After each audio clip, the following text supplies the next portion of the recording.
जाग उठी डायन। राजस्थान के एक छोटे से गांव में रहती थी रुक्मा देवी। उम्र यही कोई 60 साल की होगी उनकी। गांव के लोग कहते थे कि वो औरत नहीं बल्कि डायन थी, क्योंकि शादी होते ही रुक्मा के पति की मौत हो गई और फिर धीरे धीरे उसके परिवार के सब लोग एक एक करके खत्म हो गए और साथ ही गांव में जमीन सूख गई, खेती सूख गई, लोग भूखे मरने लगे। रुक्मा को गांव से बाहर निकाल दिया गया और तब से वो गांव के बाहर झोपड़ी बनाकर रहने लगी। कोई भी रुक्मा के घर के आजू बाजू से गुजरता तक नहीं था। एक दिन गांव के रहने वाले रतन और उसकी पत्नी आनंदी को दूसरे गांव से आते वक्त रात हो गई और अंधेरे में रास्ता भटक के वो रुक्मा की झोपड़ी के पास जा पहुंचे। अरे आनंदी, ये क्या हो गया? हम तो रुक्मा डायन की झोपड़ी के पास आ पहुंचे। अब तो सब बुरा होगा। जल्दी जल्दी से निकल यहाँ से। हाँ जी, सही कहते हैं आप, ये डायन हमको खा जाएगी, जल्दी भागो यहाँ से। तभी रुक्मा झोपड़ी से बाहर आती है।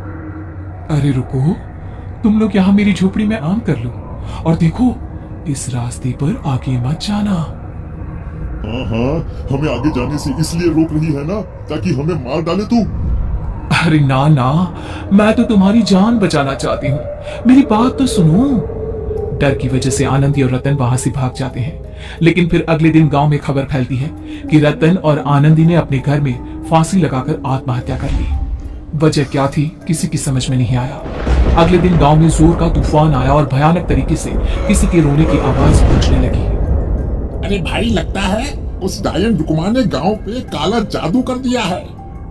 हाँ भाई, मुझे भी ऐसा ही लग रहा है। लगता है कल आनंदी और रतन मर गए। लगता है ये उसी का किया धरा है। हमें सरपंच के पास चलना चाहिए।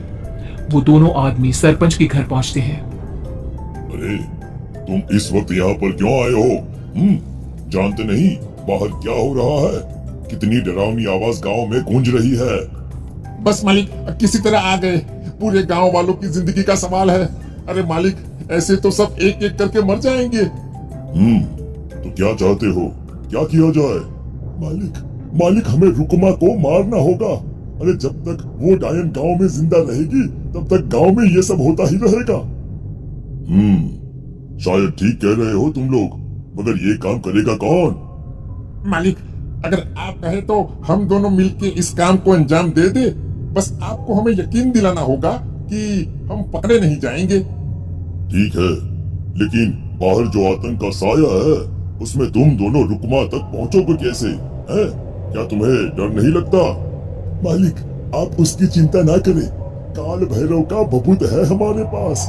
रुक्मा तक पहुंचकर आसानी से मौत के घाट उतार देंगे उसको। हाँ, मैं भी चलूंगा तुम लोगों के साथ। उस डायन को मरते हुए देखने की बड़ी इच्छा है मुझे। सरपंच उन दोनों लोगों के साथ गांव के बाहर की तरफ चल देता है। गांव में घनघोर काली रात पसरी हुई थी और दिल दहलाने वाली चीख की आवाज माहौल को बेहद खौफनाक बना रही थी। हाथ में काल भैरव का भभूत लिए वो तीनों रुक्मा की झोपड़ी की तरफ जा रहे थे। वहां पहुंचने के बाद ये लो खंजर और वार कर दो इस डायन के कलेजे के अंदर। मालिक, आप बस यहीं खड़े होकर नजारा देखो, आज ना बचेगी ये। हाँ मालिक, ये भभूत अब इसकी जरूरत नहीं है। मैं इसे यहाँ पेड़ की डाली पे रख देता हूँ। लौटते वक्त हमारी रक्षा करेगा। वो दोनों आदमी चुपके से सोती हुई रुक्मा देवी के ऊपर वार करते हैं। एक जोरदार चीख से वो इलाका गूंज उठता है, लेकिन अचानक रुक्मा के शरीर से जो खून बहता है उसका रंग नीला था। ये देखकर वो दोनों आदमी डर से कांपने लगते हैं। अरे अरे अरे अरे, ये क्या? अरे इसके खून का रंग तो नीला है। अरे तो क्या हुआ? डायन जो ठहरी इंसान नहीं है ये, और आज इस बात का पक्का यकीन हो गया है। मर गई चुड़ैल, मर जाने दे। चल सरपंच साहब को जाकर ये खबर सुनाते हैं। वो दोनों जैसे ही बाहर आए उन्होंने देखा सरपंच की लाश पेड़ पे लटकी हुई थी। ये देखकर वो दोनों डर के मारे चीखते हुए वहां से भागे, लेकिन तभी एक बेहद डरावनी औरत उनके सामने आकर खड़ी हो गई। कहाँ जा रहे हो? तुम्हें क्या लगा किसी का खून करके बच जाओगे तुम? कौन हो तुम? कौन हो? हमने तो डायन को मारा है, कुछ गलत नहीं किया भाई। वो डायन नहीं थी, वो इस गांव की रक्षा कर रही थी।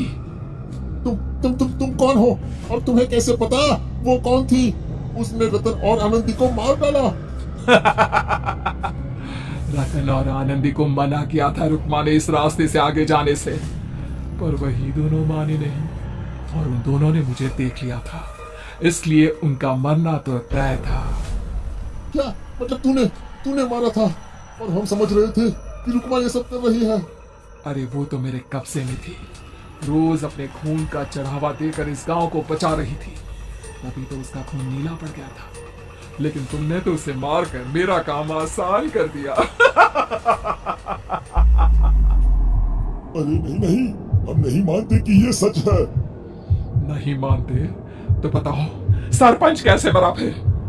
क्योंकि उस वक्त तो तुम लोग रुकमा को मार रहे थे ना। जवाब दो। हाँ, बात तो सही है। इसका मतलब इसका मतलब अब तुम लोगों ने अपनी मौत को खुद दावत दी है, क्योंकि जो तुम लोगों को बचाने की कोशिश कर रही थी वो तो अब रही नहीं। अरे लेकिन कौन है वो जो हम लोगों को मारना चाहता है? आत्मा, रुकमा के घर वालों की आत्मा। वो लोग कोई आम आदमी नहीं, खूनी भेड़िए थे और रुकमा ने उनका ये राज जान लिया था। रुकमा के अंदर शक्तियां थी जिसके चलते उसने उन सबको खत्म कर दिया। क्या? अरे लेकिन पूरा गांव तो समझ रहा था कि रुकमा अपने घर वालों को खा गई। खा रुकमा नहीं, मैं गई। क्योंकि असली डायन मैं हूं और अब कोई नहीं बचेगा इस गांव में, कोई नहीं। भागो तुम दोनों। वो दोनों आदमी पागलों की तरह भागते हुए गांव पहुंचते हैं। वहां देखते हैं कि पूरा गांव खुद की नदी बन चुका था। हर तरफ लाशें ही लाशें पड़ी थी और रुकमा के मरे हुए घर वाले उन लाशों को खा रहे थे। कुछ देर के बाद उन दोनों का भी वही हाल हुआ।